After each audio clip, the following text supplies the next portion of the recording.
Good morning, everybody. Good morning. Good morning. Can I have your attention, please? I feel like I'm in front of the troops. Okay. Good morning, everyone. My name is Earl Williams, and on behalf of the Board of Directors of the United Church of Christ Office of Communication, Incorporated, I want to welcome you to our 36th Annual Everett C. Parker Ethics and Telecommunications Lecture and Awards Breakfast. We want to extend a special welcome to all of you who are joining us on our live feed on the internet. And for those who would like to participate on Twitter, we encourage you to use the hashtag Parker Lecture 2018. At this time, I would like to call the Reverend Mike Denton, another one of our board members, to open our gathering with a word of prayer. Reverend?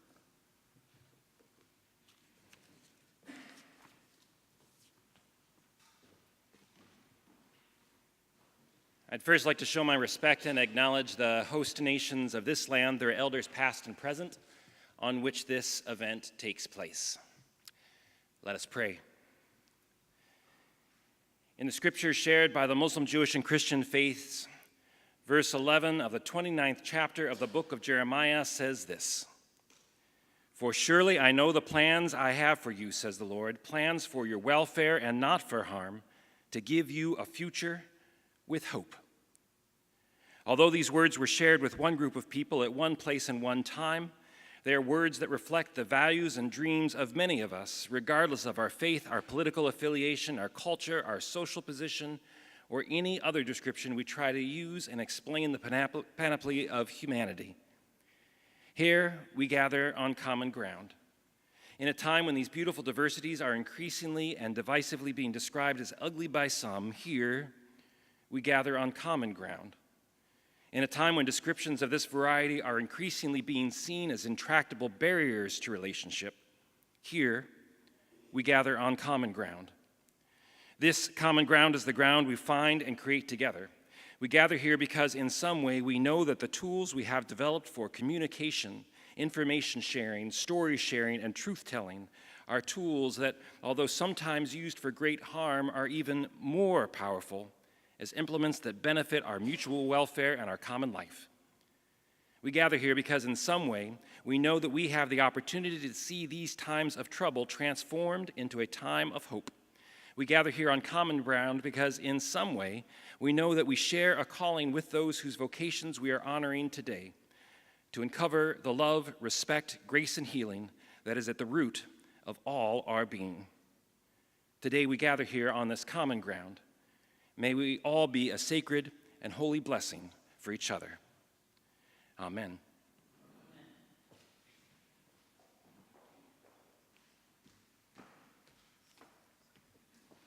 Thank you, Mike. I'm Sarah Fitzgerald, another member of the OC Inc. board.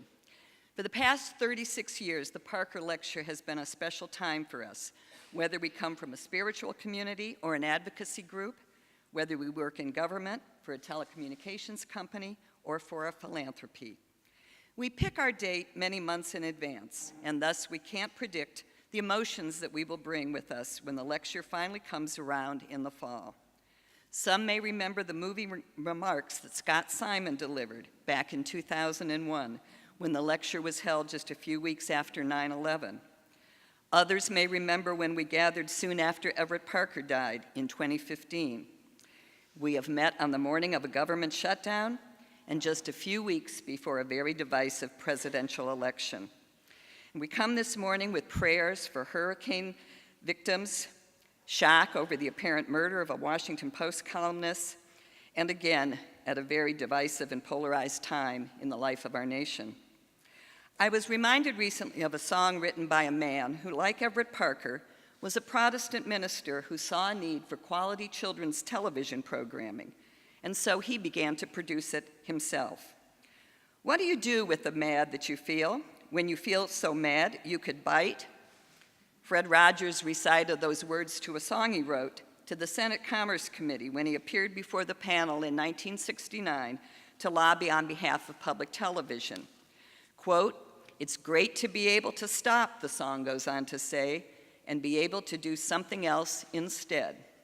So we all hope that this year's lecture provides you with an opportunity to stop and reflect and in the words of the song, do something else instead. And even when we disagree about issues or the best way to achieve a particular goal, we hope that in this sacred place, we can listen and try to learn from each other. This event and OC Inc.'s work throughout the year would not be possible without the generous support of our sponsors.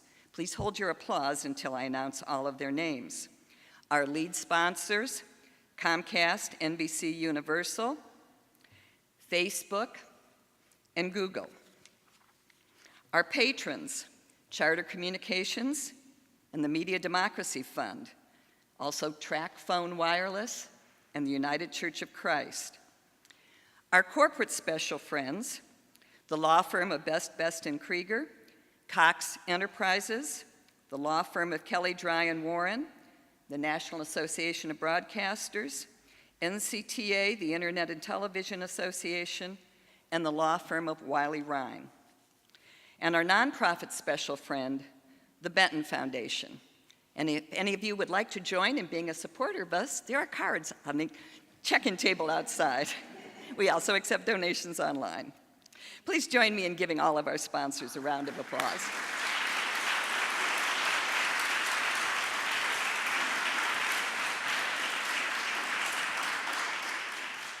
We wanted to acknowledge several persons who we're pleased were able to join us today. Former FCC Commissioner Michael Copps, now with Common Cause. Michael, do you want to raise your hand? Great to have you there. Former FCC Commissioner Gloria Tristani, who also served with OC Inc.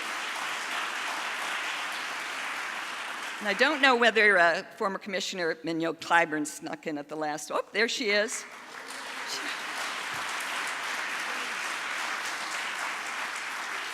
So great to have you back here. Many of us were present earlier this year for a very moving speech that the commissioner delivered here right before she stepped down from the FCC.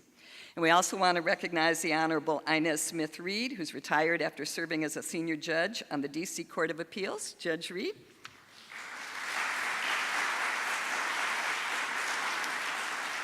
Judge Reed also serves as a member of the United Church of Christ Board of Directors. We are pleased to welcome staff members from the FCC and Capitol Hill, as well as several previous Parker lecturers and honorees.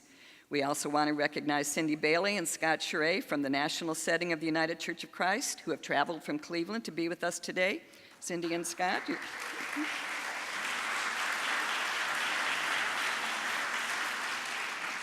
Thanks also to Byron Adams and Reverend David Grishaw-Jones and all of the staff here at First Congregational for their continued support with our annual gathering here. This is Reverend Grishaw-Jones' first Parker lecture, so we want to welcome him to DC as well. And last but not least, we'd like to express our thanks to our meeting planner, Colette Fazard, and her helpers for their hard work on behalf. Please join us in recognizing all these persons.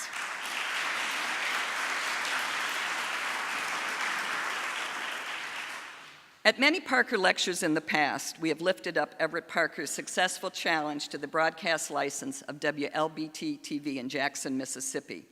But this year, the 50th anniversary of the Kerner Commission, it's worth recalling that amid that long legal battle, Everett was also a leader in promoting employment equity in the media.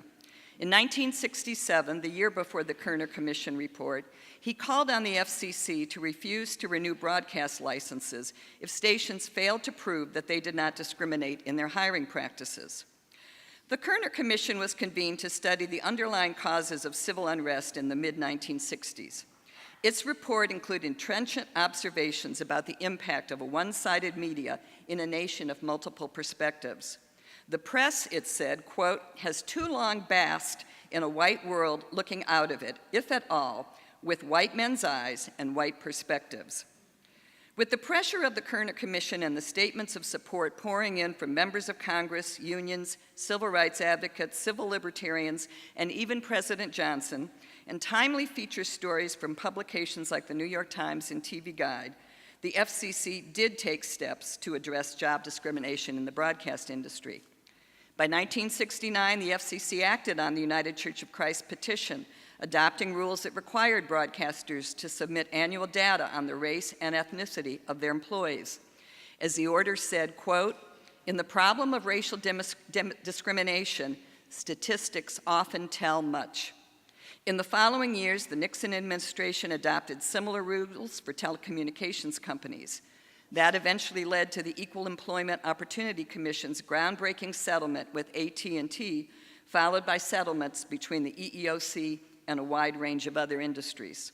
Once again, Everett Parker's foresight led to key changes to promote greater equity in the media industry. Unfortunately, being the first to spot a problem does not mean you will live long enough to see the problem solved. Across the broadcast, media, and high-tech industries, the numbers of women and people of color still lag behind their share of the population. In just one example, a recent Washington Post story noted the lack of diversity in the White House press corps. The American Society of News Editors reported last year that the percentage of minority journalists working in the newsrooms it surveyed had increased from 11% in 1997 to 16.6% last year. In online-only newsrooms, the figure was 24%, but that's still well below the 39% share of the US population that minorities now represent. Back in the old days, the United Church of Christ enlisted its own members in tracking employment statistics for television stations around the country. Just this summer, we joined with our civil rights allies to encourage the FCC to collect, publish, and analyze employment data as it once did. All industries should publicly report their records for hiring women, people of color, and members of the LGBTQ community, and we should not have to rely on a cadre of church volunteers monitoring their TV sets to get this kind of data. Over the past year, OC Inc. has worked in other areas to uphold Reverend Parker's legacy of promoting media justice and affordable access. We continued our opposition to the predatory telephone rates that are charged to the families and friends of incarcerated persons. We worked with Senators Tammy Duckworth of Illinois, Rob Portman of Ohio, Cory Booker of New Jersey, and Brian Schatz of Hawaii, a bipartisan coalition, it's worth noting, on legislation to restore the FCC's authority to regulate the intrastate rates that the families and friends of prisoners must pay to stay in touch with their loved ones. We led a successful lobby day last summer so that policymakers could hear the stories of persons who were impacted by these exorbitant rates. We have joined with many other allies to defend the Lifeline program, the only federal program that helps low-income people pay for telephone and internet services. All of us have watched our own bills for telecommunications services rise, and all of us know how much we depend on our phones and the internet to keep informed, to keep connected, and to access government services and jobs. According to the Consumer Financial Protection Bureau, bills associated with purchasing telecommunications services are now the third largest source of consumer debt in the United States, behind credit cards and medical expenses. We continue to participate in the Faithful Internet campaign, which brings the voices of faith communities to the Campaign for Net Neutrality, now opening up a new front in the state of California. We joined with others to oppose some major mergers. Many UCC members contributed affidavits expressing their concerns about what they see happening to coverage of local news in the markets where they live. We are grateful for every victory that helps preserve the diversity of media voices in the news outlets we share. We have also been working hard to ensure that neither hate speech nor algorithmic bias work their way into our newest town squares, social media platforms. These new platforms can bring many benefits to society, but with those large audiences come great responsibility. We appreciate the partnerships we have with everyone in this room, whether we are negotiating across a boardroom table, participating in a video conference, or protesting side by side for the human dignity of all people. We appreciate your willingness to discuss issues even when we disagree. And we all need to redouble our efforts to find common ground to ensure that every American can reap the benefits of modern communications technology. And now to present our first award this morning, I'd like to call on another member of the OC Inc. board, the Reverend Hyo Jung Kim, the pastor of Morris Mere Community Church in Ridgeville, New Jersey.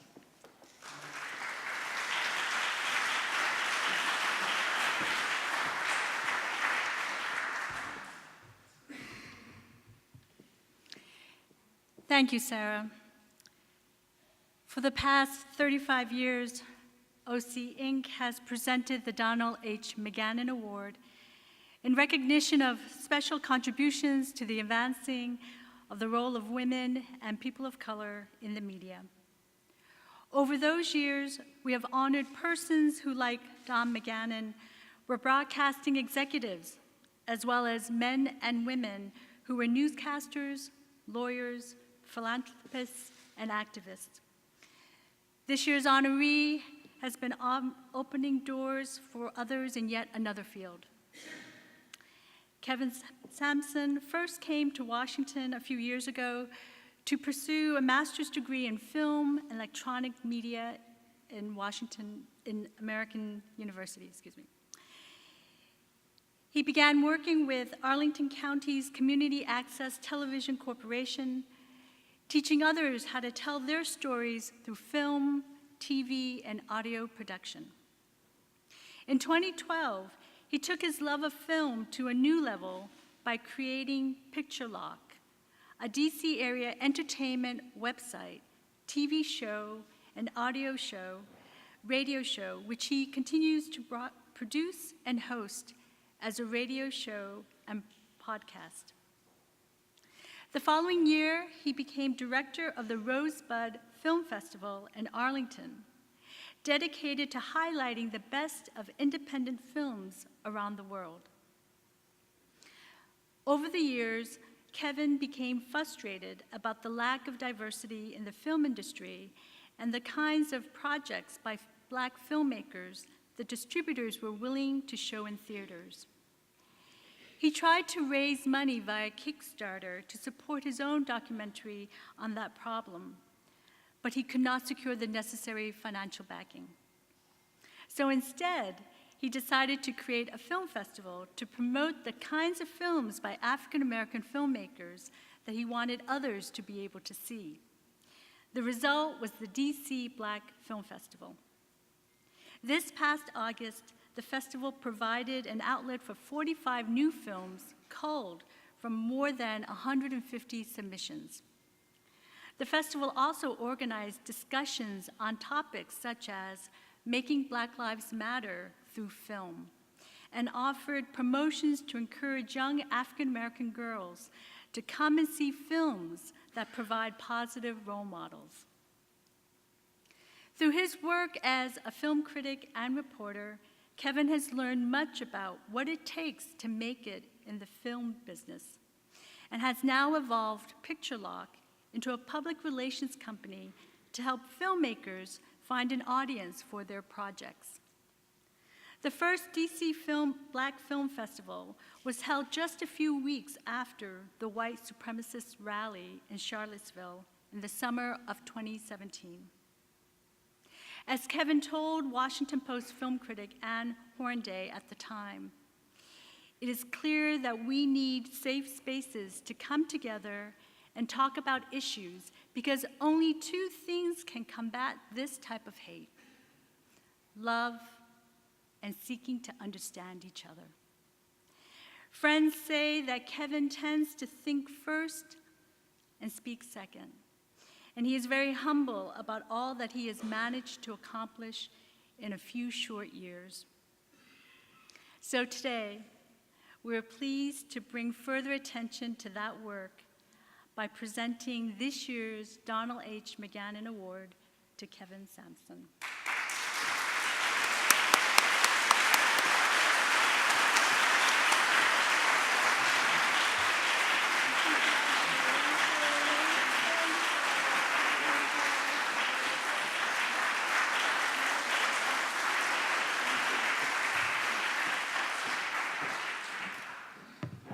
This is really dope and an honor.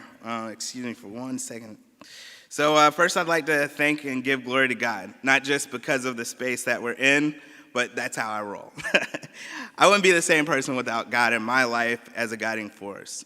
I want to thank the United Churches of Christ for this honor. I truly am humbled. A major shout out to your staff, Cheryl, Colette, Sean, everyone else, whoever had a hand in this. You guys have been so kind and made me feel like a king through this whole process. And this means so much to me because it's a physical reminder that when I thought no one was watching, you were. And you're saying thank you and keep doing what you're doing, and I will. I'm grateful for Reverend Dr. Parker and Mr. McGannon's legacy. The life that they led helped so many others and inspired this forum and awards. I'd like to talk about legacy and finding our why in helping others, as it's something that I've really been focusing on this past year. I'm not ignorant to the fact that while you see me standing here today, I've got an army surrounding me. On my side, my wife, Alexandra, who's here. She's definitely a major reason that I stand here. She's my support system, encouragement, and always there to ground me, pull it back when I get a little crazy in my effort to change the world one film at a time. I do love you, and I appreciate you, babe. So I just want to say that. Behind me, you don't see my parents.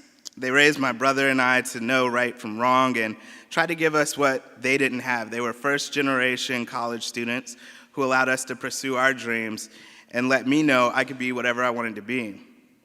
Yet behind them stands my grandparents, and this is where I really want to paint a picture. So December 7th, 2017, I sat on the floor of the ping pong room in the Google office of San Francisco.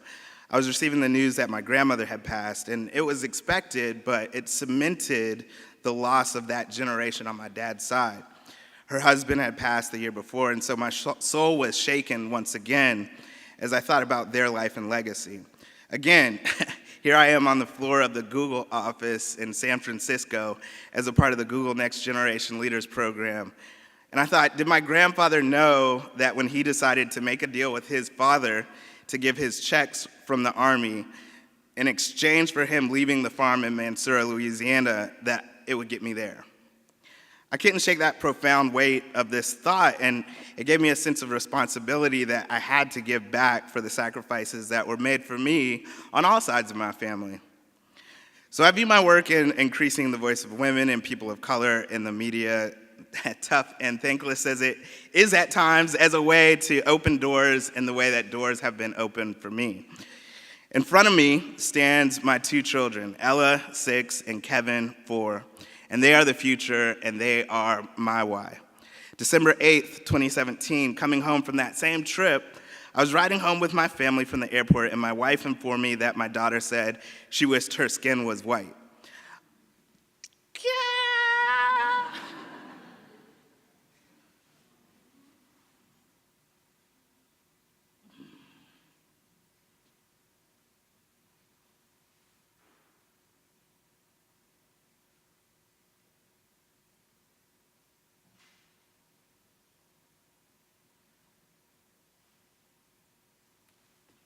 It sounds so much better when you write it, but not when you say it.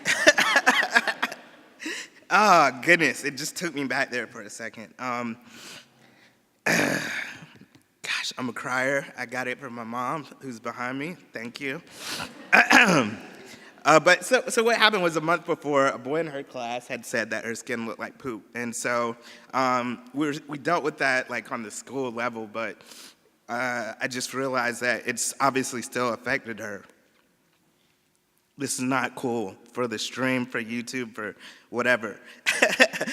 But already dealing with my grandmother's death, I just lost it like I did now. So it saddened me that I knew in my head that by the age of 5, we know our race and where we stand in society. Get it together. And so now it physically manifested itself in my home. So the truth be told, the Girl Power film block this past year at the DC Black Film Festival was done in an effort for my daughter to see herself on the big screen.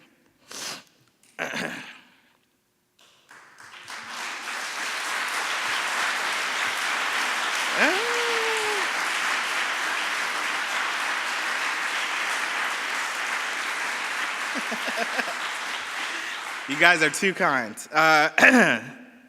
Because I wanted her to know that, she's important as anyone else. The Making Black Lives Matter Through Film panel has always been about having a tough conversation in a safe space. But deep down, it's because if the stone of a conversation can have a ripple effect in the pond of care and compassion and allow my son to make it home safely in the future, it's worth it. The fact that my wife and I have had a conversation with my son at the age of 3 that he cannot act like he's shooting a gun made out of a plastic card like kids do in a restaurant because some people may want to kill him is absolutely ridiculous. But that's the world that we live in. So I'll continue to collaborate with organizations like Film Fatale and lift women up in the media through my show Picture Lock and various other platforms. I'll continue to make sure people of color know that they matter because we do. I hope that's a legacy that I can leave for future generations. And I'll leave you with these questions. What's the injustice that you see in your life? How are you combating it? It could be as simple as standing up for someone who's being harassed or volunteering, or as grand as starting an organization, but we can all combat injustice in some way. What's the why that will help push through those late nights or times when you want to give up? It's in that pure place that we can combat the injustices in our world in an effort to keep the focus on the beauty of it. Because what I've seen is that even when your why comes from a selfish, personal place, there's always someone who can relate and who will benefit from your effort. And it's only truly selfish when we don't act. Thank you for not making me feel bad about crying. Thank you for this award.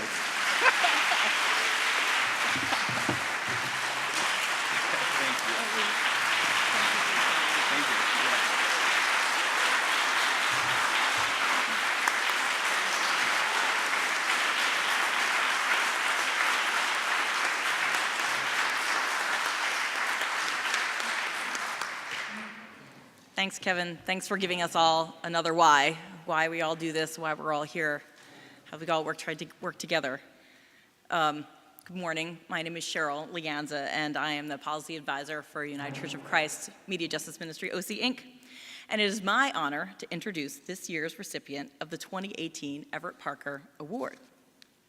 Each year, we present the Parker Award to an individual who embodies the principles of values of the public interest in telecommunications and media the way our late founder did.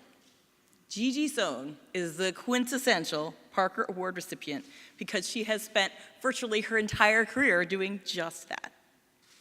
I first met Gigi when I was just a few years out of law school, and we worked side by side at the Media Access Project. She and Andy Schwartzman were taking the world by storm at that time, and I still remember my early legal education, listening to them work through a myriad of number of issues. I remember when she gave me my first client. I learned a lot from her. So many people have learned so much from Gigi. And then, not long after, she was recruited by the Ford Foundation, always wise to see where they've got smart people, to provide the groundwork as they rethought their media portfolio. And she did the work that reignited that platform and that portfolio, which really stands us in a huge impact today. Then she went on to found Public Knowledge, which is a think tank dedicated to promoting the public interest on issues involving the use of intellectual property. So in founding Public Knowledge, Gigi recognized the importance of making sure that our rules and laws that protect creative artists are not locked down by monopolistic companies seeking to inhibit rather than to reward innovation and stories. Those stories that Kevin talked about, those movies, protected by intellectual property. They can be used to share and create or to lock down. She spent 10 years at Public Knowledge, blocking one policy and one proposal after another. And in fact, when you read through PK's achievements in those years, it's an exercise of remembering all the things, thank goodness, that we don't have to worry about now. I mean, does anybody remember the broadcast flag? I hope not. Fortunately not. And then in 2009, Gigi moved over to the Federal Communications Commission to serve as chief counselor to then Chairman Tom Wheeler, providing the agency with something it has only rarely had, an unrepentant advocate for the public interest at the highest levels of its decision-making. These bullet points from Gigi's resume don't even really begin to touch upon her other achievements, whether it was serving in the Presidential Advisory Commission on Digital Television, being honored as an internet pioneer by the Electronic Frontier Foundation. Today, she is a fellow at the Georgetown Institute for Technology, Law, and Policy, and a fellow with the Benton Foundation. She truly follows in the footsteps of Everett Parker by continuing to speak truth to power, and never giving up fighting for what she knows is right. Like Everett, she is strong-willed enough to do what it takes to change minds, to change actions, and therefore to change policies. And on top of all that, Gigi is a good friend and a trusted mentor to so many people in this room. So without further ado, I am very, very honored to present this year's Parker Award to Gigi Sohn.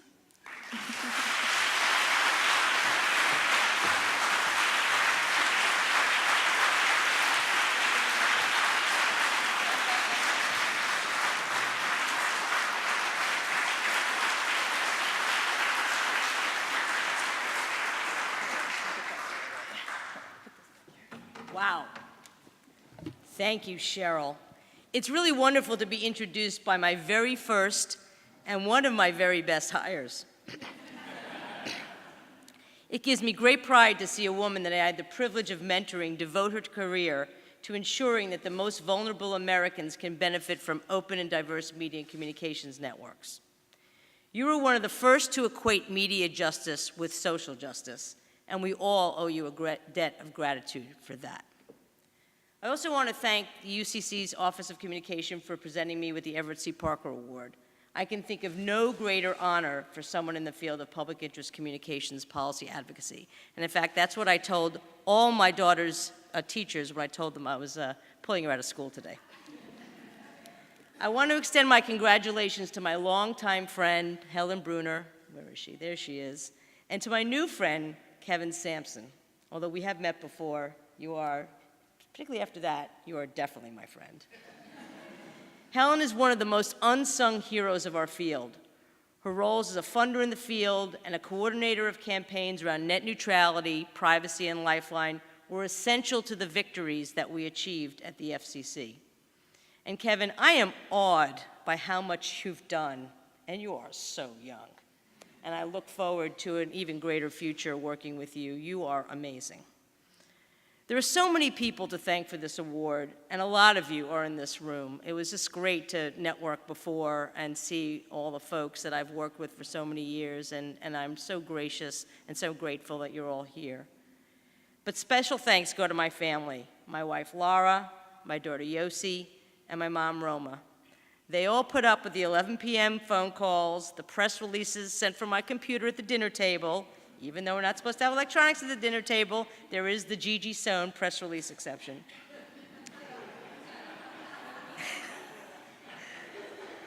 And the trips to glamorous destinations like Westminster, Maryland, Anaheim, California, and most recently, Akron, Ohio. But I did get to go see LeBron James's house, his compound. Let me tell you, it was 20 times bigger than any other house in the neighborhood. But I want to dedicate this award to Marvin Sohn, my dad, who, as many of you know, passed away in June. Unlike his only daughter, Marvin was a man of few words. But he and my mom always supported my work, no matter how long the hours or how poor the pay. I miss him a lot, but I know that he's looking down with that twinkle in his eye and pride in his heart. I've spent just over, I think it's 30 years and 1 month now, working to ensure that all Americans benefit from accessible, affordable, and open communications networks that promote democratic values. And Andy Schwartzman can correct me, but I believe I went to go work for him in late September of 1988. But I realized that none of this would have been possible without Everett Parker's accomplishments. We all heard about how Everett worked hand in hand with the Reverend Martin Luther King and the civil rights community to challenge the broadcast license of WLBT-TV, a Jackson, Mississippi station that broadcast racist propaganda and refused to cover the civil rights movement. That successful challenge led to a DC Circuit Court of Appeals decision giving citizens the right to challenge broadcast licenses, which in turn resulted in ordinary Americans having the right to participate in all measure of FCC proceedings. Now, the influence of this 1966 decision, called UCC versus FCC, went even further. When I went to work at the Ford Foundation, I spent several weeks in its dusty basement archives, and they were dusty, looking through the history of the Foundation's involvement in funding communications law and policy advocacy. While I was there, I found a note from then Chief Judge of the DC Circuit, Warren Berger, who wrote the UCC decision and who later became Chief Justice of the Supreme Court. The note, with the UCC decision attached, was sent to new Ford Foundation President McGeorge Bundy, who had previously been National Security Advisor for Presidents Kennedy and Lyndon Johnson. The note was simple and in Berger's handwriting. It said, "I think this might be of interest to you." Shortly thereafter, the Ford Foundation became the first major funder of communications law and policy advocacy. Thanks to Everett Parker's efforts, a new field was created, along with the resources needed to protect the public interest in communications. Now, I was fortunate to know Everett and to work with him for many years. I always enjoyed guest teaching his classes at Fordham and grabbing a bite afterwards at an Italian restaurant on Arthur Avenue in the Bronx. Now, if you know Arthur Avenue in the Bronx, there are only Italian restaurants. I was always amazed by his humility. After all, here was a man who, through great intelligence, strength of will, and the power of persistence, and man, he was persistent. If I told him that, no, I could not teach your class on that day, trust me, I ended up teaching it. Through all those powers, he started a brand new field of public interest advocacy. He was a great mentor, and over the course of my career, I've tried hard to emulate him. In these difficult times, when much of what we've worked for so hard and for so long is being dismantled, we should all strive to be like Everett. His was an uphill battle too, also during a dark time in this country's history. Nevertheless, he persisted, as we will too. I look out in the audience and I see so many of you who embody his work and embody his spirit. I'm so heartened by the new faces in the field who want to fight for social justice and see communications policy as an essential part of that fight. It's all of you who give me the hope and the belief that the pendulum will swing back in our favor, and I sure as hell hope it happens really soon, like in a month. Now, this is a pulpit. Because of your work, to paraphrase very liberally from Dr. King, the arc of the moral universe will once again bend towards media and social justice. Thanks to you, OC Inc., for this tremendous honor.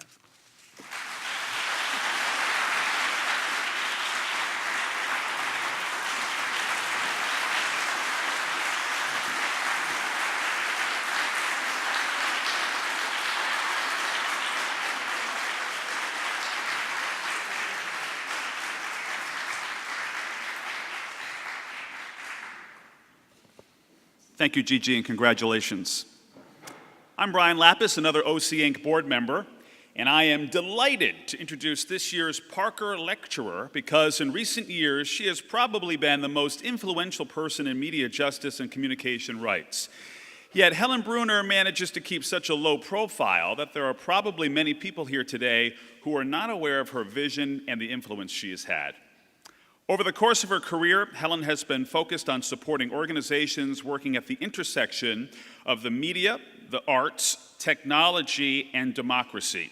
Her work at the Albert A. List Foundation between 1996 and 2004 led her to launch the Media Democracy Fund in 2006.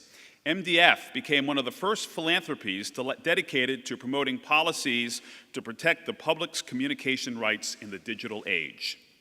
Since leaving MDF last year, Helen founded Global Fund LLC, which is working to bring access to unserved and underserved areas and generate funds for future philanthropy.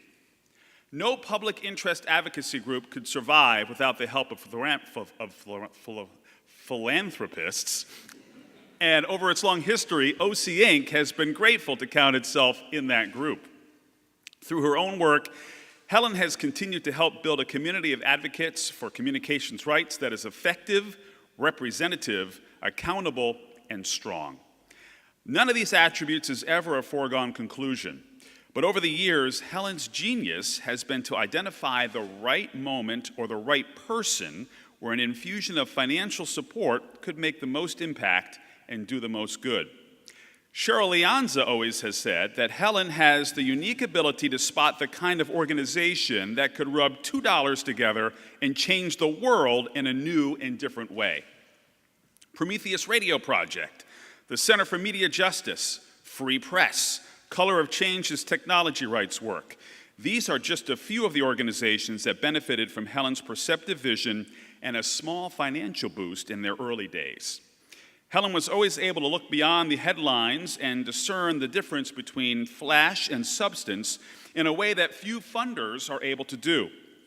And she always sought to educate other philanthropists, about the impact that media and technology can have on the state of our democracy and the promotion of social justice, and to encourage them to provide their support.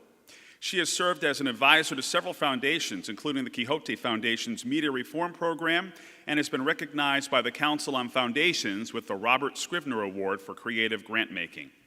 Because of her decades of work in this field, we are eager to hear her perspective on the many challenges we face today. The 2018 Parker Lecturer, Helen Brunner.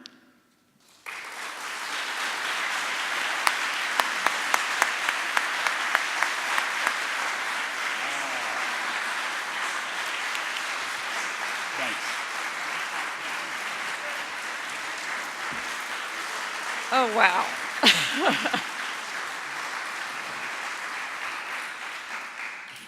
Thank you for that kind and overly generous introduction, Brian. Your words and this honor mean a great deal to me.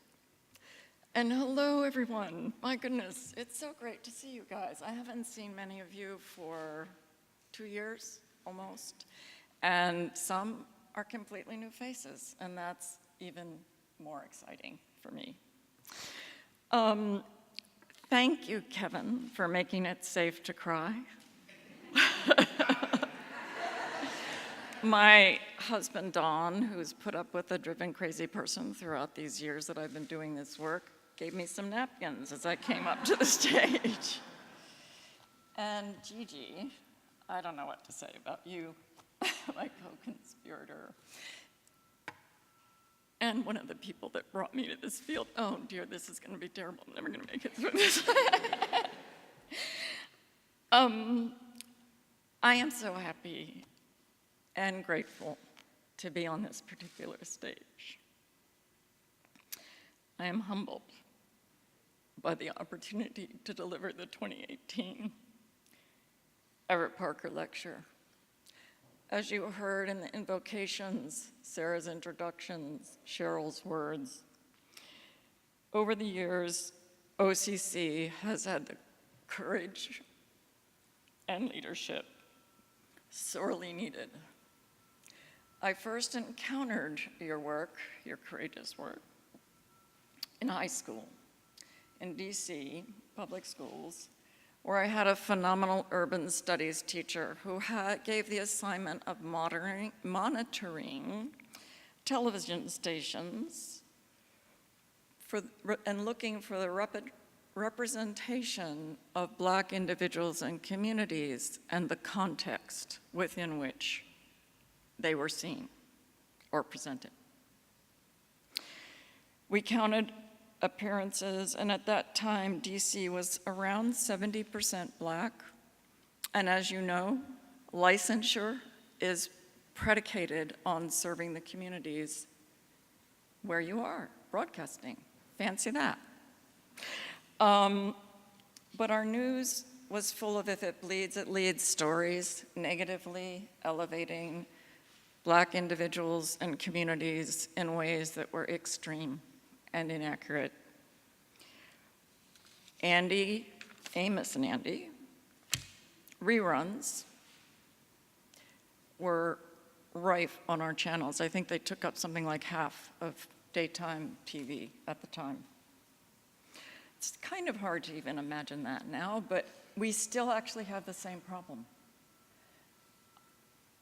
It presents itself every time we look at the news, every time we see the newspaper. OCC Inc. was also an active member of a roundtable organized in part by Gigi Sohn to engage national leaders in the advocacy around the 1996 Telecom Act. This was my first true introduction to the substance of what came behind. that work. I was grateful for the number of times that UCC raised the point that the affected, the people who are the most affected, this will make me cry too, but anyway, the people who are most affected have a say in the policies that are being developed. I was also grateful that they raised the constant refrain of the importance and significance of grassroots organizing. I think both Rinku Sen and Rashad Robinson made those points beautifully in last year's Parker event, and I highly recommend looking at those videos on YouTube if you weren't here, or looking at them again. That roundtable meant that when I shifted to philanthropy in early 1996, even though I was hired to work on fighting the extreme right, protecting arts and culture, and freedom of expression, I was able within really just a couple of months to convince that foundation, Albert A. List Foundation, in the mid-90s, just as the act had passed, to establish an area of grant making that would address the implications and results of that piece of legislation. Fast forward to today, and we have the UCC to thank for some of the most creative organizing, faith-based organizing, cultural organizing that we have had the pleasure to see in this field. Thank you for your courage.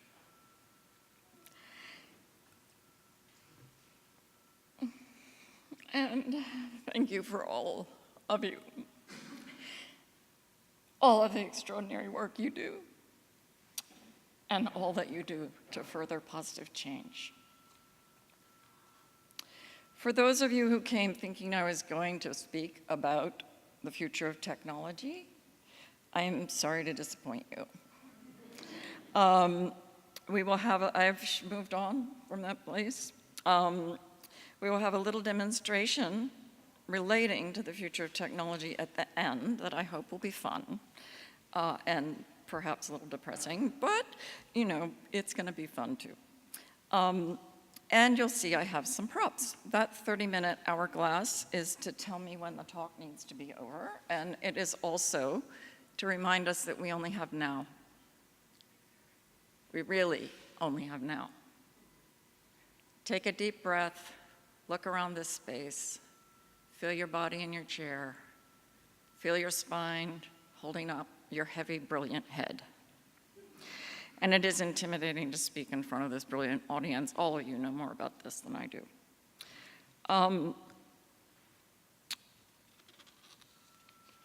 It is true that none of us know how much time we have left. And here comes a little bit of the hard stuff in the talk, but then at the end we're gonna have a lot of fun, I promise. Ashley Webb wrote the following in her Brown Blaze blog. There comes a time when we must move beyond fear, when what we've endured pushes us beyond who we thought we were and who we thought we must be, who we thought we could be into who we must be. Courage becomes a matter of necessity, while fear acts as a cancer, one that eats away at our ability to love and protect each other and ourselves. Fear and anxiety are closely related, and stress coexists alongside. As a larger historical we have focused on urgent work across many sectors, and I'm emphasizing that word urgent for a reason, we have lost individuals and diminished our brilliance. We have lost some individuals to health crises, some individuals to burnout, some individuals to murders, and some individuals to suicide. Mental health carries a stigma in general society, and even more so in some cultures. The subject can even be taboo, making it extremely difficult to identify and offer support. Our moment is not unique in this respect. Over the centuries and in the present day, wrenching stories and empowering stories have been told in songs, art, poetry, writing, journalism, film. And they provide documentation of these strains, stresses, and terrible losses. As well, though, as phenomenal resilience.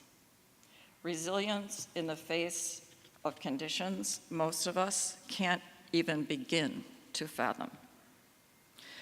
Part of how we get through this period is to remember that the struggle for justice is centuries old. And as speakers before me have said, the changes we create may not appear in our lifetimes. And what if it wasn't a struggle? What if we could make it easy and fun? I won't dwell on the aspect of what I'm about to say too long, as a talk from the stage is not the right way to introduce or discuss this topic. I feel, though, that we can be grateful that the prevalence, causes, and impact of trauma and PTSD have come out of the shadows. It's now widely considered to be a public health crisis, and a greater number of pediatricians, educators, academics, mental health providers, and others are working together, work that has been given even more urgency due to the opioid crisis. And while not to sound like my former strident self, but I can't help but note that just like the Vietnam War, some of these changes didn't happen until white people came home in body bags. Let me be clear that I am not saying that anyone is broken or needs to be fixed. Far from it. I stand in awe of the phenomenal strength of individuals, families, and movements in the face of truly horrific conditions. It's also important to underscore that I am not a physical or mental health professional, and I extend my apologies to any of those who are in the audience. I discovered one of our musicians is one in the green room, and I apologize to her in advance. Instead, I am someone who almost died from my own self-inflicted pressures. And I need, again, to thank my husband for living with that person, tolerating that, supporting me through that time. As I said, I've been away from this work of communication, rights, and justice for almost 2 years. During that time, I have sought treatment. I believe I've gotten healthier, and I have strangely become a small C capitalist. Very strangely, for those who know me, or my heritage. So in that, it's been startling to discover that I've actually been able to do more for access to the unserved and underserved on that side of the fence than I was ever able to do with my grant making. We're now drilling to rural areas in Georgia through granite. We're now extending into neighborhoods that Comcast really didn't want to pay. Sorry, Comcast, I know you're a sponsor. Really didn't want to pay, for the pipes. They pay by the foot. It's like, it's crazy. It's like printing money, all of which is going to go out, except for a little bit for my retirement. And it's startling, but they are open, and so is Verizon, thank you, to letting us continue to drill for free if, in exchange, they promise to light it. So, it's an odd place to stand at this point in my life and career, but this really is not about me.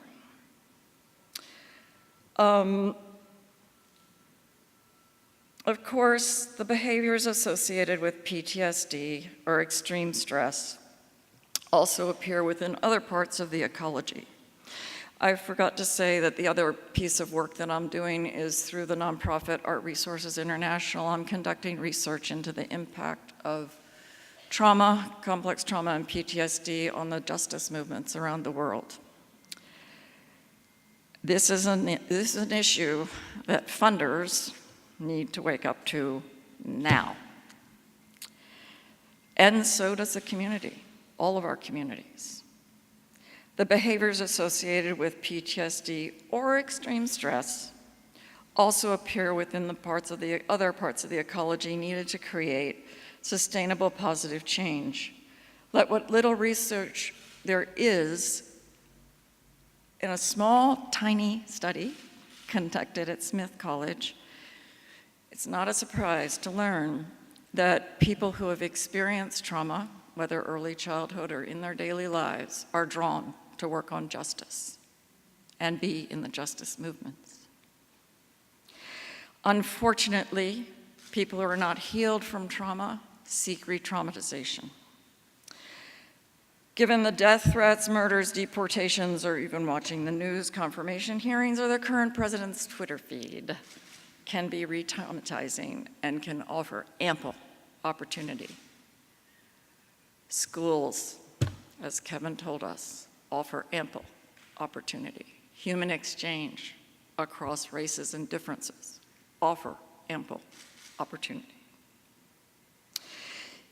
Even if what we are and others are experiencing are just stress or overwhelm, many of the negative and self-destructive behaviors of PTSD are quite similar. And what I hope to present to you today, and where we'll have the fun part, is that some tools that were created to heal PTSD are also, remarkably enough, tools that will lead to living a life that you love, as opposed to one where you feel like you just can't move through another moment, but you have to. And if you don't want to look through the stress lens or the power lens, I know you all are passionate about your work. And please realize that your work suffers if you don't address your mental, physical, and spiritual health. It will be more effective if you're operating from expansive rather than constrictive and limiting thoughts. Thoughts about scarcity, thoughts about fear, whatever they are. The argument you had at the last coalition meetings that you just can't believe someone said that. We need to come from love rather than fear and overwhelm, as Ashley Webb so eloquently pointed out. To paraphrase, we can't solve our current problems and challenges with the same thinking that created them. And the ground has shifted. There are many things that we used to do that don't work anymore, or they work differently. We desperately need the creativity that grows from mental, physical, and spiritual health. And I'm sorry I keep repeating that phrase, but it's like a mantra for me. Okay, so not to go all grant maker around you, and I apologize because these do sound like grant maker questions. Please check and make sure that your organization or group's health policies include mental health and are informed about it by the ADA and the protected conditions that it lists. Even if your organization is so small you're not governed by the ADA, it is a humane law born primarily of compassion. It's good to look at how it considers these particular invisible disabilities.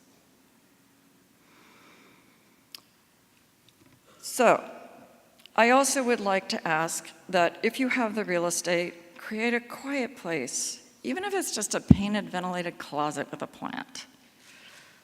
for someone to go and sit and breathe or even meditate when they are feeling outside and beyond themselves and nowhere near their body. And I guess, create the time, put the urgency to the side, allow anyone who needs it to go outside and be in nature. That's also number one of the key healers of stress and PTSD. And if you're seeing behavior that you don't understand and can't deal with, please consult a mental health professional as well as HR. And I would actually suggest that you consult them before you consult HR. So, a wonderful example of an organization without really hardly any resources had the courage to make a decision to hire a healer and have a healer on their staff. And I'm referring to the LAPD, but not the LAPD that you are thinking. What I'm referring to is the Los Angeles Poverty Department. Even without diving headlong into the depths of the statistics and everything else, I should say I do have a bibliography. If you want to learn more about this, email me at helenbrunner@globalfundllc.com. It has too many live, I was going to bring a printed version, but it has too many live links to be useful in print. How do we survive this moment? How do we thrive in the current circumstances? We're watching decades-long fights, battles, won with blood, sweat, tears, death, suicide, and the whole rest of it be destroyed with the stroke of a pen. We are watching hate daily, and that takes a toll. We all know, too, what it will take to reach those milestones again, and we have a lot of new ones we need to reach because the challenges in this field are much more complex, much more layered, and much harder than they ever were before. But this is the challenge for us in this room, and really for everyone who believes in a just world. The future is going to happen, and we have a choice. We can create the one we want, or we can let it happen. You also have a choice in your life, if you still sort of have one outside of this work. And that is, know that you will have results in your health and everything else, no matter what you do. What if you actually did some aspects of self-care, sorry Gigi, because I know you told me not to talk about self-care, that might actually help you stay in your body and create the results in your relationships and in yourself that you truly love.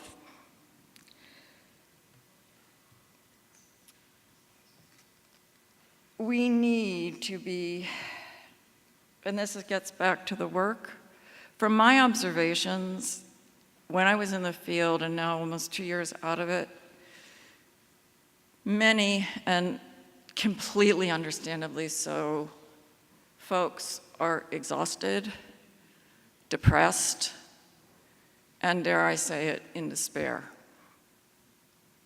However, we need our ecology of work to be healthy. We need it to be healthy, positive, and more creative than it has ever been. And that's saying something, actually, but the human rights and justice challenges are everywhere, and I don't need to go further on that with this crowd. From what I observe and what is some emerging studies document, there is still a growing tendency for all of us when faced with stress, to live in fight, flight, or freeze mode. Our thoughts tell our limbic brain that we are about to be eaten by a tiger on a regular basis, all day long. There's one there, there's one there, there's one over there. We're all working urgently. We all see everything that we're working on as critically important and key to the survival of communications and human rights. And I shouldn't say we all. I have this tendency to make global statements, so just temper that in your own mind. Some of us are damaging ourselves in this way on a daily basis, and our work is suffering, as I said. This drains creativity and the type of thinking that is needed. And remember, we've been building the base. And this is perhaps the most important work of our time right now. That and a few legal challenges along the way. Although, with our court system, it's a little hard to know where those will end. There is something that I put on the bibliography that I highly recommend that has to do with the limbic brain, and it actually has to do with changing your brain, physically changing your brain. So in case you don't write me for the bibliography, I will suggest that you watch a YouTube video that's 9 minutes long. You have 9 minutes, by Joe Dispenza. It's a TED Talk, talking about how to literally change your mind through recognizing that the neurons that fire together wire together. Using this knowledge, you can actually change your brain and those auto responses that come up so quickly and hurt us physically, mentally, and hurt the people around us. Okay, enough of that. Now for something a little lighter and more fun, I hope. The Reverend Angel Kyoto Williams wrote in Radical Dharma, another book I strongly recommend, "Without inner change, there can be no outer change. Without collective change, there is no change at all." It's time to check in with our humanity. My hope is that most of you remember you have a body and do realize that this is, I sound extreme, but it was true for me, so here we go. And those of you who don't, like I have a time, who feel like you just can't take the time to have a body, it's like, really, it needs so much. It needs food, it needs water, it needs rest, it needs all these things that take away from the work. However, it's time to remember that you do have one. And for those of you who have always kept stress in check or have shifted to a healthier way of living, thank you. I know it's tough. I appreciate the work that you're doing on the behalf of all of us, as well as yourselves. Please let whatever works in this listicle I'm about to present of tools that can help you be a little healthier, just, keep what sticks, seems helpful, let the rest slide away. Try to suspend disbelief if you feel like it's getting a little too woo-woo for you. And it will go by quickly. And there's fun at the end. And there's some phenomenal musicians at the end. So here's the tried and true be in the moment, which I mentioned before. And again, I have to repeat, it's really all we have. So kind of occupy it, enjoy it, relish it. Keep joy in your nows. Take a deep breath. Look at this magnificent space. Feel your body in the chair, your feet on the ground, and as I said before, your spine holding up that heavy head. People get all mysterious about meditation, but you know what? There's no right or wrong. All it is walking, sitting, lying down while you discipline your monkey mind. And the way to do that is to give it a job, and the job that's most often referred to is tell it to watch your breath. It needs a job. The monkey mind always needs a job. The other thing is mix things up in your life. Routine lulls the brain to sleep. Tame anger and avoid yelling at or strangling the person in front of you who just did something so outrageous you almost can't stand it. I have so many examples of this, but I think that the example of Fred Rogers' song is absolutely the best. Facing, giving that Senate testimony to people you know your minds you're not going to change. Shift into that empowered space where you know that your words will have an effect. For anger, I suggest we try rectangular breathing. Let me describe it first before we actually try it. Inhale through your nose for a count of 8 counts. Hold for 4. Exhale through pursed lips and repeat. And hold for 4 and repeat. It just needs to be rectangular. It doesn't have to be for the count of 8 or the count of 4. You can make it whatever count you want. Although I do suggest taking in oxygen is a really good thing. So it's useful to do 3 rounds of this or more. And the technique can interrupt forming a firing squad in a circle. I think we've all probably experienced that once or twice.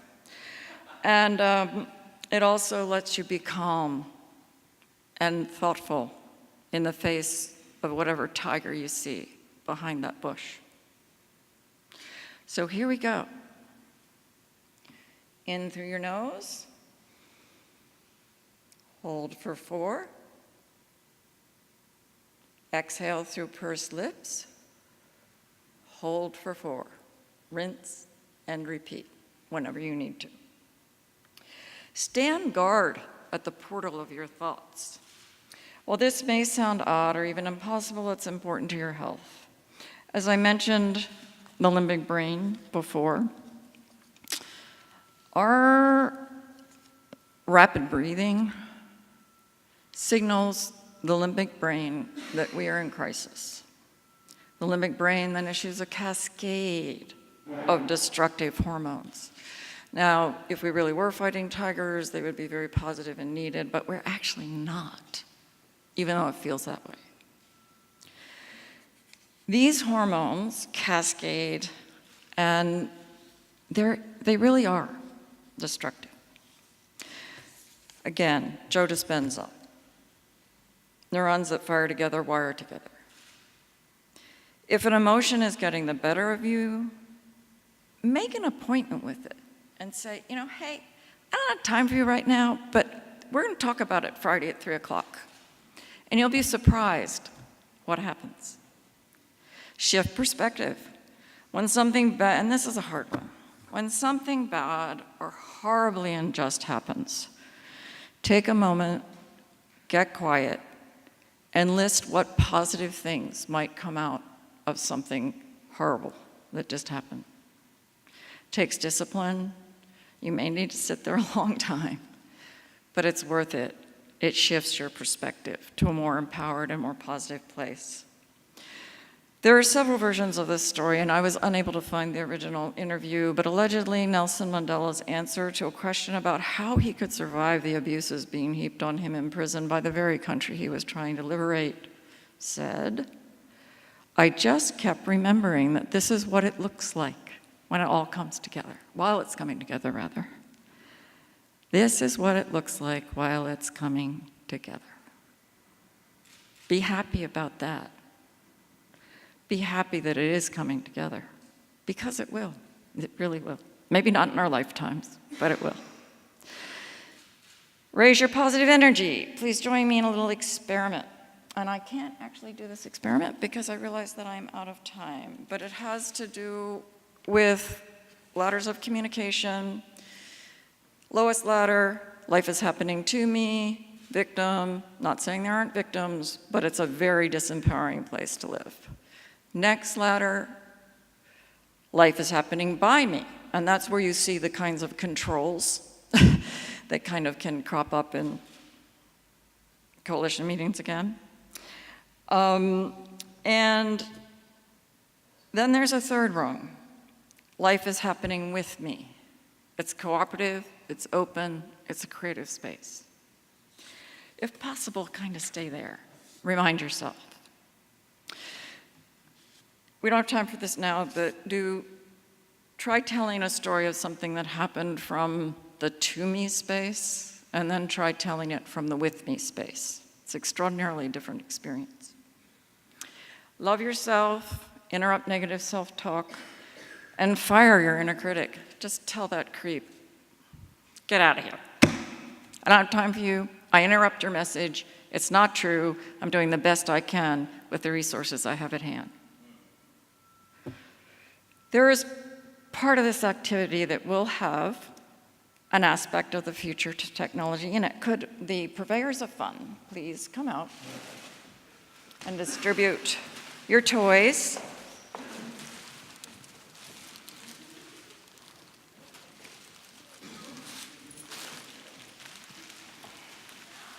Okay, so I would just walk out into the audience and start throwing.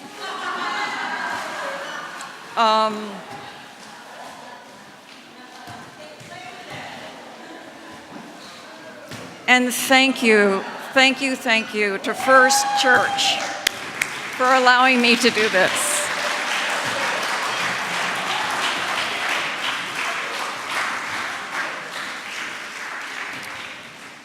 At risk of repeating myself, please love yourself, take care of each other, and belly laugh 5 times a day. And hang on. I forgot to tell you how the balloons relate to the future of technology.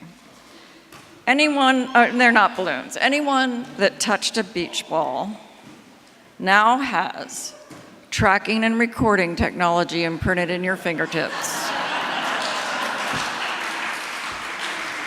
Thank you.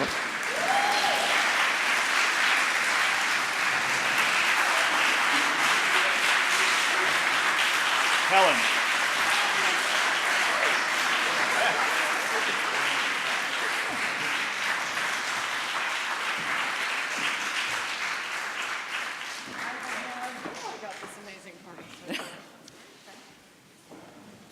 Thank you, Helen, for bringing that important message to all of us today, and for all the support you have given us, so many of us, over these past years. When we organize the Parker Lecture, we try to look for ways to incorporate elements that are spiritually meaningful to our honorees. At Helen's suggestion, we want to close today with a prayer lifted up by Mary Kay Phillips, an enrolled member of the Laguna Pueblo tribe of New Mexico, and also from the Omaha tribe of Nebraska. She has worked most recently as the Research and Review Coordinator for the General Commission on Religion and Race here in Washington. She is accompanied today by Mark Herrera of the Seminole tribe, Jake Curry of the Stockbridge Munsee tribe, and Sebi Medina Tayak of the Piscataway tribe.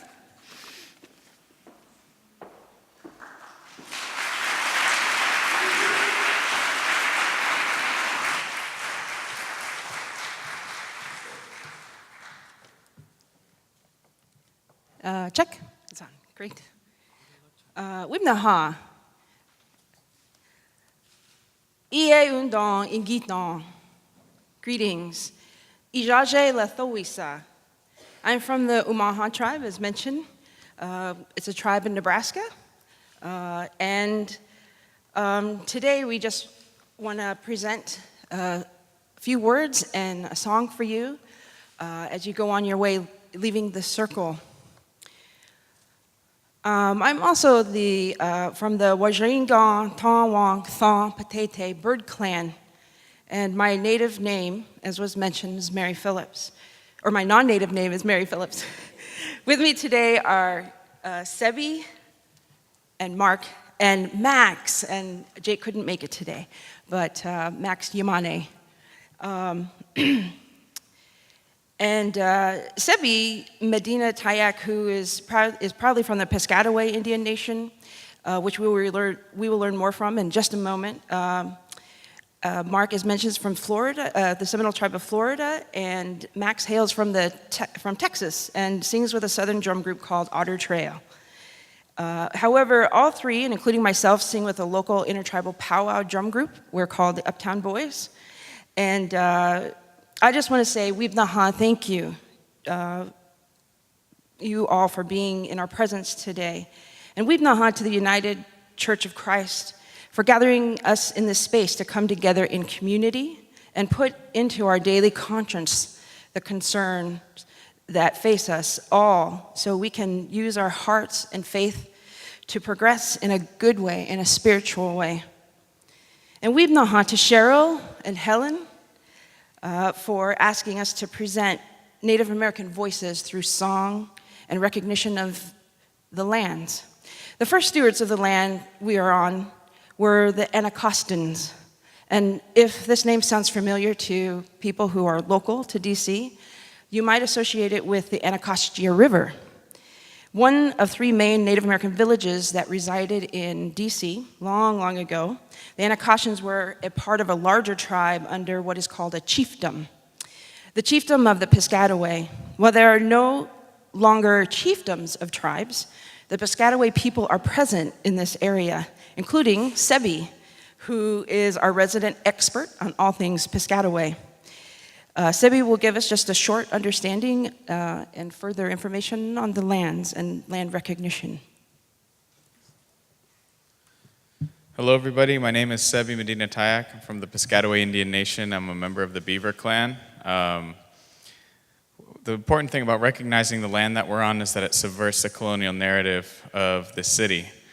Beneath all this asphalt, concrete, and marble, my people are buried. My ancestors, our old villages, our old way of life is just beneath the surface. And if you pay attention to the names of the places like Chesapeake, Potomac, Anacostia, those aren't English words, those are our words. So even though our language died with my great-grandfather in 1979, we all speak a little Piscataway every day. So I ask you to, when you think about the land, think about the people who were here before and the present-day ecology that remains. My people are still here, and we will always be here. So the Piscataway people, our name is Piscataway because Piscataway is a concept. It's not a noun. It means the confluence of rivers. Piscataway is a verb. So when you think about something that's distinctive about Maryland and what's now Washington, D.C., it's the great flowing together of different creeks, tributaries, and rivers. So Piscataway expresses the plurality of our nation. We now call ourselves a nation.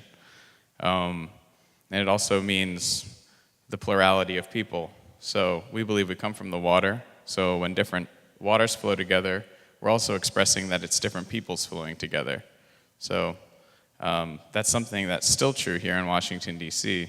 All the different people coming from waterways all across the world are coming here and flowing together. So thanks, Mary, for the opportunity to explain that.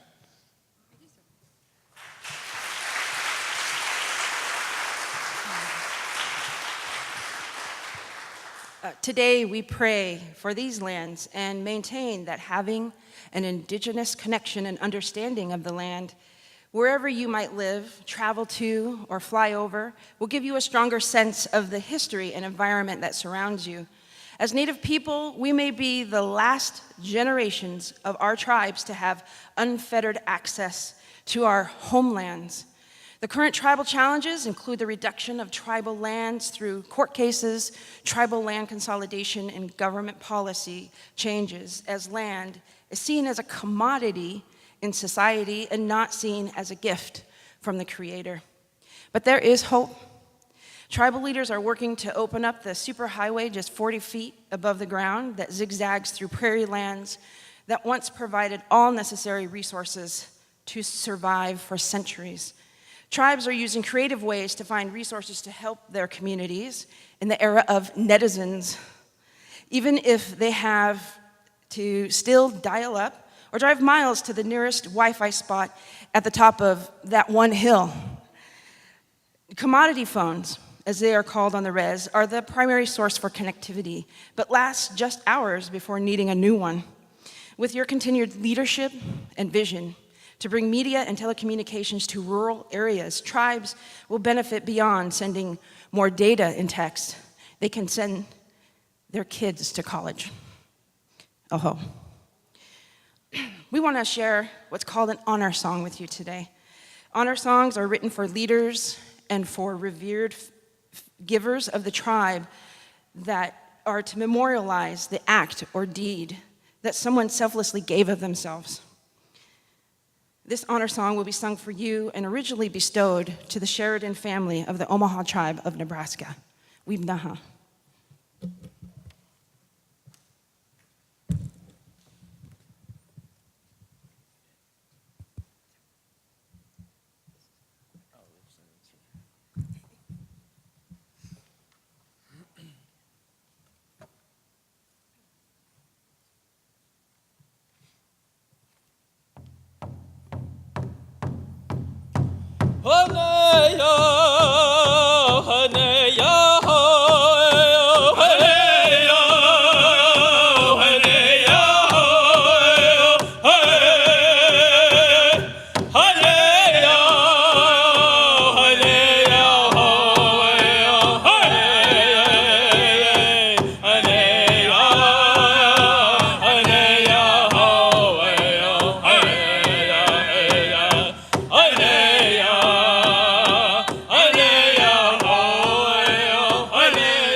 Thank you all for making time to be with us today. To recall again the words from the prophet Jeremiah that we know are very meaningful to Kevin Sampson. For surely I know the plans I have for you, says the Lord, plans for your welfare and not for harm, to give you a future with hope. We hope that you've been inspired by our time together today this morning and leave here with a sense of hope for the future. Thank you.